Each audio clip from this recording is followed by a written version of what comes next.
Hello' friends welcome back to my YouTube channel. আশা কৰোঁ আপোনালোক সকলোৱে ভালে আছে আৰু আজি মই আপোনালোকক দেখুৱাম আমাৰ উইণ্টাৰ ছিজনত ফুলা ফুলনিখন আৰু তাৰ লগতে মই ক'ম মই ফুলত কি সাৰ দিওঁ সেই বিষয়ে আপোনালোকক জনাম। তেতিয়াহ'লে ব'লক বেছি পলম নকৰি আজিৰ ভিডিঅ'টো আমি ষ্টাৰ্ট কৰোঁ।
এতিয়া মই ফুলবোৰত কেনেদৰে যতন লওঁ বুলি ক'লে পোনপ্ৰথমে ক'ব লাগিব যে আবেলি সময়ত সদায় মই ফুলত পানী দিওঁ আৰু ফুলততো আমি পানী দিবই লাগিব আৰু সদায় আবেলি সময়ত মই পানী দিওঁ ফুলত।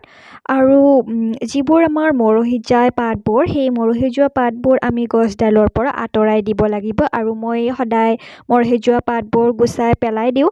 আৰু ইয়াত মই দিওঁ কণীৰ বাকলি, পিঁয়াজৰ বাকলি আৰু যিকোনো শাক পাচলিৰ বাকলিবোৰ ইয়াতে আপোনালোকে দিব পাৰে, তেতিয়া ফুলডাল ভাল হয়, গ্ৰ'থ হোৱাত ভাল হয়। আৰু ইয়াৰ উপৰি কলৰ যিটো বাকলি থাকে, কলৰ বাকলিটো শুকাই তাৰ পিছতহে আমি ফুলত দিব লাগে আৰু এনেদৰেই মই ফুলকেইডালত যত্ন কৰোঁ। কণীৰ বাকলিটো খুবেই উপকাৰী হয় ফুলৰ কাৰণে, ফুলত আপোনালোকে দিব পাৰে, পানী দিব। পিঁয়াজৰ বাকলি এইখিনিয়ে মই বৰ্তমান সময়ত দি আছোঁ। ইয়াৰ উপৰি ভাৰ্মি কম্পষ্ট সাৰ হয়, এইটো সাৰ মই এনেদৰে ফুলত দি আছোঁ বৰ্তমান সময়ত। তেতিয়াহ'লে ফ্ৰেণ্ডছ এয়াই আছিল আজিৰ ভিডিঅ'টো। আশা কৰোঁ ভিডিঅ'টো চাই আপোনালোকে ভাল পালে। তেতিয়াহ'লে আজিলৈ বাই বাই। সকলোৱে হাঁহি থাকিব, সুস্থ থাকিব।